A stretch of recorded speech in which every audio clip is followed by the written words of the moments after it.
going on, Lancers? Welcome to the very first edition of Carlsbad Currents. Brought to you by CHSTV, Carlsbad Currents focuses on long-form storytelling, helping you get to know your local community. Let's get this show on the road. Carlsbad Currents starts right now.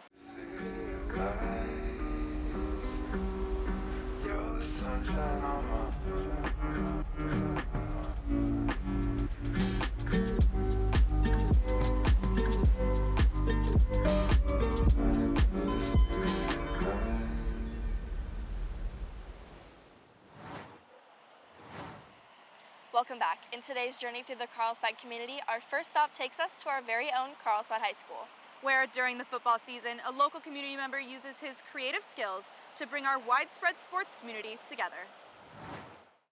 I've been a professional videographer and editor for about 3 years now. If you've ever been to a Carlsbad football game, you may have seen Julio Aras on the field, but you may have also seen his works, often from a different name.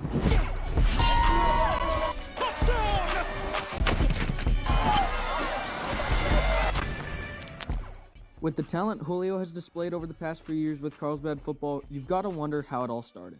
I decided to become a pro videographer because during COVID, I used to work at the University of Utah. I used to work with students and organize events, but unfortunately, due to COVID, I lost my job because there was no students on campus. I started doing editing and videoing a little bit. Once that happened, I was like, maybe this is my sign just to give it a full send. However, his big break came when he was offered a spot as an assistant editor for a production company. Just seeing their whole workflow and their team and really building up that story for these athletes. Due to his background in finance, Julio's road has been far from smooth, especially because he wishes he started sooner. The biggest hardship was my mental aspect, was just believing in myself and seeing every aspect as an opportunity. A lot of it was a lot of mistakes on job or even forgetting things. Despite being mostly self-taught, he's definitely proven himself in the San Diego area. But in the end, it's all about capturing those vulnerable moments, both the highs and the lows. Just capturing those vulnerable moments, working with athletes, whether it's their success or their lows. It's a privilege to record someone. When they're going through their high, it's like, it's all fun, right? But when they're in their lows, it's like, this is part of their journey. Right there is where Granite Hills completed a 2-point conversion, sending Carlsbad home packing 46-45 in overtime. With that, Carlsbad's undefeated season came to an end in the Open Division semifinals.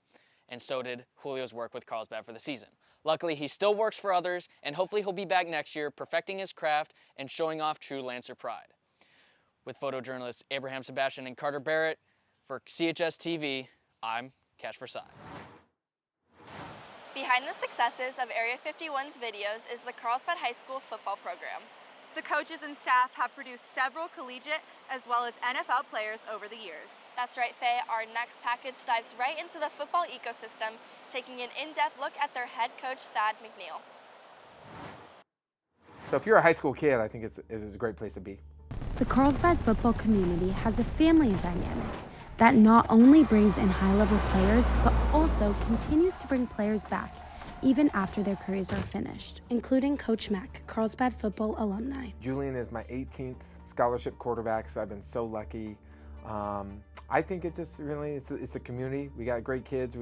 They work super hard. We put them in an environment that helps them really try to achieve all their dreams and try to get the most out of them. The Carlsbad football coaches are able to successfully train their up-and-coming athletes in all areas, but specifically for Julian, the quarterback position. And they really just, they know the position, they teach it well, and they're able to mentor the guys. And then, when you have one guy who's successful, he can kind of pass it down to the next guy, and it's really just passing the torch on. Aiden Sayin, Julian's older brother, who is the current quarterback at Penn University, was able to mentor Julian, and the two together have really taken Eli under their wing. The two brothers are known for their hard-working mentalities on and off the field, setting a high expectation. Because they're both so good. Yeah, Julian and Aiden as well have been big role models for me because, they're great kids and they're great players. So if I were to sit under anyone, it'd definitely be him. With all of the program's notable athletes, it raises the question, where did this success begin? It really all started when Coach Mack first started coaching here at Carlsbad. My old coach, Bob McAllister, has his name on the field. I'm here at the Bob McAllister Football Stadium where Julian Sayin and the Carlsbad football team have fielded every home game this season. This is also where the team practices so hard during their off-season to produce such a well-oiled team during their regular season. It's a lot of, it's a really full schedule, you know. When the season's over, you really into the off-season weights. We're trying to get big for the next season because, you know, teams in the trenches win games. Through high-level football, these kids experience non-stop work, creating a family within the Carlsbad football program where All you really want to do when you get done playing is to give it back to the community. So Coach Swain describes the intense on-field work, but what truly makes a great athlete is the off-the-field stuff, who you are as a person, how you work on a daily basis, the consistency that you have. Head coach Thad McNeil brings something special to this program. Coach Mac's son, Eli McNeil, has some big shoes to fill. My dad, obviously the coach, like I said, you know, he's brought a lot of attention to the program. He's had a lot of great players, a lot of good quarterbacks especially. Eli coming through is only a sophomore, and he's playing quarterback, so there's a lot of expectations at that position. Yeah, I think I just got to step up, take more of a leadership role and kind of take control of the team more. He plays a position that has so much spotlight on the quarterback, and so he's got to have some thick skin and be able to handle criticism and pressure. I mean, he's definitely a little harder on me, I would say, but I don't really take it personally. I just, you know, I try to listen to what he's saying, not how he's saying it. And at our school in particular, it's a really big deal to play quarterback here. We take pride in it, and we've had a lot of good ones, so hopefully he's going to be able to, number one, just start, and two, excel at the position. Eli is the future of the Carlsbad football program, and with all eyes on him, the family community within Carlsbad looks for more future greatness. This is easy to look for when this particular program, time after time, takes young boys, producing them into graduates with bright futures in football and in life. On the night when someone needs to come up big, the offense shows who can they rely on. Julian Sayin.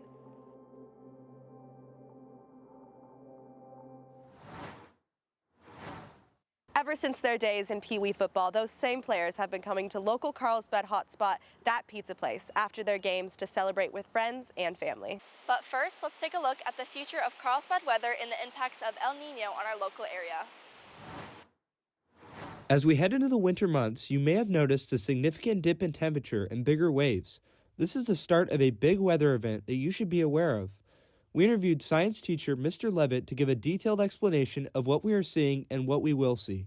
Yeah, so El Nino is basically a warming of waters in the Pacific near the equator. It really happens off the coast of South America, but it does tend to bring us wetter weather, a little bit warmer temperatures. You saw really big waves a couple weeks ago. That was definitely due to El Nino. Yeah. And right now it's very cold across a lot of the country, and they're getting hammered by snow. That is also typical of El Nino. Although we know when El Nino happens, weather is unpredictable and it doesn't always play out like meteorologists expect it to. It happens about every 7 years, so it's not really something we need to prepare for, but be aware of would certainly be a good idea. We could see more rain, although you just never quite know. As a state, the state should be prepared. But for you personally, check the weather report and check the waves to see when they're going to be good. For those who want to track El Nino and keep up to date, Mr. Levitt explains how it is different than just opening a weather app. Yeah, so if you're curious what the weather might look like next month, it's quite a bit different than looking on your phone. We're used to checking the weather on our phone, and we can see what it's like in Carlsbad or Encinitas. Long-term weather predictions are not nearly as specific or detailed. You can go to NOAA, which is the National Oceanic and Atmospheric Association, NOAA, and search there for long-term weather predictions, and they'll give you what the expected weather might be like next month. It's going to be different than what you're used to. It's going to be things like, we expect it to be wetter, we expect it to be drier. It will not say it's going to rain on Wednesday in Carlsbad, but it will tell you ideas of what you might expect as far as temperature and rainfall for a general area, so say Southern California. Make sure to be on the lookout for wet conditions and big waves on our Carlsbad beaches. With photojournalist Grady Kunoth, I'm Nate Nicholson. Now we have a story on a local pizza shop that has become a tradition for Carlsbad youth sports, featuring a familiar face. So I've been coming here since I was a really young man. I think probably like first and second grade, like many people in Carlsbad, and so it's a place I know very well. And then when COVID happened, we got word that the ownership was going to close down, and so me and three of my best friends from high school decided to buy it. After hearing about the possible closure of that pizza place, Coach Mac decided to jump in and carry out its rich past and legacy. Well, my friends and I, Chris Sharapa, Troy Guerra, and Johnny Chavez, just have such a connection here, and we didn't want it to go away. There's not very many landmark places in Carlsbad. We thought that pizza place was, and it's special to all of us, and we want it to be special for generations to come to many people. That pizza place is not just a restaurant, but a part of Carlsbad's community that brings people together. Is a great reputation of our community through family. You know, I think Carlsbad's a tight-knit community, and we're still, you can see tonight, they're setting up for a big party here. Sports parties, family birthdays, anniversaries, that's what people do here in Carlsbad. It's just a great local spot to do that and bring community together, and we want to carry on the tradition. Kids who knew about that pizza place growing up still get the opportunity to experience it to this day. Well, you know, Carlsbad, lots of the groups and the clubs on campus use that pizza place. We're literally less than a mile away, and I think most kids identify with that pizza place through sports because they came here as little kids. But for Coach Mack, he didn't just receive his ownership. He had to work for it. There's lots of ups and downs. There's lots of financial responsibilities. We basically gutted the whole restaurant and started from scratch. And so health code, we had to overcome health code violations and CD ordinances, and just the trying to rebuild during COVID. It is challenging. Though Coach Mack faced many obstacles and challenges in his ownership of that pizza place, he still looks to the future with no regrets. I'm not a person who looks back at all. You know, there's been some adversity going through it, but you know, I'm full speed ahead in everything I do. You know, we bought it, and we're going to make it the best we can. That pizza place will forever reside in the hearts of those who grew up in Carlsbad. Reporting for CHSTV with videographers Zoe Watts and Riley Ricker, I'm Bree Ringwalski. Despite the ownership changes of that pizza place, the Carlsbad locals still love their old-time traditions. From Carlsbad Village Drive, which some locals still like to call Elm Street, despite the name changed 50 years ago, to one of the oldest restaurants in Carlsbad. Juliana Proctor brings us a story on Lolas, founded back in 1943, that still remains a Carlsbad staple to this day. Lolas Market and Deli has been in Carlsbad for many years, and since then, it has seen and gone through many changes. Well, the store's been here since 1943, and it was just a store at the time, but the deli, Lola's Deli, has been here since 1986. Over the years, Lola's has become a staple in Carlsbad, bringing the community together. We're doing well because the people that know us, you know, they tell their friends, and you know, it keeps us going. We're glad. Lola's is located in the heart of the barrio, a primarily Hispanic neighborhood in Carlsbad, and helps remind Carlsbad residents of their roots. If you lose your culture, then, you know, you forget where you come from. Many of you know and love Lola's, a local Mexican restaurant here in Carlsbad that's been contributing to the community and culture for many years. And just across the street, this building is where it all began. To do anything with the building? Yeah, we do, but you know, it's in the works right now. Okay, so where are we right now? Right now, we are in my grandfather's old store, and it was opened in 1943. Henry's grandfather's original store was converted into a museum, which now shows pictures of the barrio throughout the years. The neighborhood, Carlsbad, this was actually where Lola's was right here. That was what it was. It was a wooden building. Despite the fact that Lola's has been a big part of Carlsbad for so long, it still faces hardships. It's growing so fast and changing so fast, just to try to keep up with everything is you know, that's a challenge. Lola's has been a significant part of Carlsbad for many years, and we hope this will continue for many more. Reporting in Carlsbad, California, this has been Juliana Proctor with photojournalists Robbie Rains and Reese Heinman. we love our customers, you know, and it's nice meeting new people. Continuing our journey, we walk across the street to further explore what downtown Carlsbad's community has to offer. Across the street from the local lunch spot Lolas in the Carlsbad Village, one artist is perfecting his craft in the quiet of his workshop.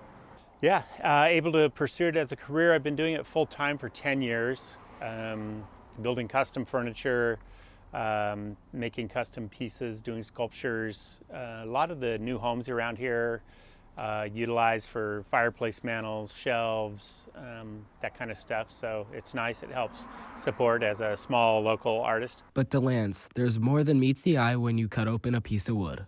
Yeah, I really enjoy it. There's just, each piece of wood has something different in it. And when you cut it open, it kind of tells you, you know, what it is. Since his father worked with wood as well, he got to get his hands dirty at a very young age. My dad was a logger and a fisherman. We were in a small town. And so I was always coming across logs and things, and I used to just have a hatchet, so I'd make stuff out of that, tree forts, boats, whatever I could. Lance is always striving to keep his work just as unique as the tree it once came from. My stuff, I try to make one-of-a-kind pieces in every piece that I do, and that way it's not just repeated, doesn't look like you bought it at Home Goods. Although math and English are important, Lance believes cognitive courses are just as important. You know, I think a lot of schools and stuff are getting away from, their arts, the music, the wood shops, that kind of thing. I think that those are really important, like working with our hands and in our cognitive abilities. It's very healthy to work with your hands and to be involved. Like each piece of wood that I work with, I have a very personal relationship with, because you can't not. You're sanding it, you're finishing it, you're shaping it. Next time you're at Lola's, make sure to check out Lance's shop. Reporting for CHSTV with videographers Sam Monday and Grayson Valdez, I'm Maddox Markham. The subject of our final story, the San Diego International Kids Film Festival, joins Lance in their shared belief that kids should have the opportunity to explore their creativity. Whatever honestly comes from you, don't doubt it. You can get better at it, but don't doubt that feeling inside. In 2023, the San Diego Kids Film Festival made its way to Carlsbad, California. It's great to be here. We're excited and honored to have been accepted. But the journey was more than challenging. Hundreds and hundreds of submissions went in, and less than 200 got accepted. San Diego International Kids Film Festival promotes education in entertainment. Lin Tong is the director of the festival, and she finds the value of investing in children's futures. So I think it's very, very important for kids on a young age to watch this movie, to learn a lot of things they couldn't ever able to learn from the school. Thank you so much. Professionals from all over the world worked on each of the films entered into the festival. We've had our animator from Spain, our composer was from Russia. Most of our voice actors were from various parts of the UK and England. The films displayed the importance of diversity, a lesson they want kids to understand. Yes, being different is what makes your gift what it is. Because if you're the same, you don't have a gift to offer. If you're different, you do. Chuck Scott, pay special attention to the underlined parts. A Hollywood writer and a speaker at the festival, hopes these movies inspire the next wave of filmmakers. I'm looking to the future generations to create their own stories.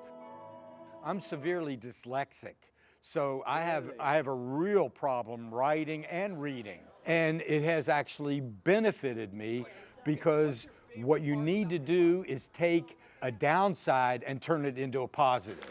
Like Scott, these storytellers have made the best out of their own difficulties, and now locals in Carlsbad get to see their final products. I think they've done a great job putting this together. It's been a blast so far, looking forward to the rest of it, and I can't wait to see some more good films. The San Diego Kids Film Festival provides a space for kids to be inspired and for families to learn about culture. Reporting from Carlsbad, California. And thank you all for attending. With photojournalist Juliana Proctor, I'm Ray Skruskin. You can learn the world through our festival. All the way back in the 1880s, mineral water was found in the heart of downtown Carlsbad, attracting travelers from far and wide. Now, Carlsbad's grown into a close-knit community and hopes to continue to bring locals together. Thanks for watching, and we'll see you next time on Carlsbad Currents.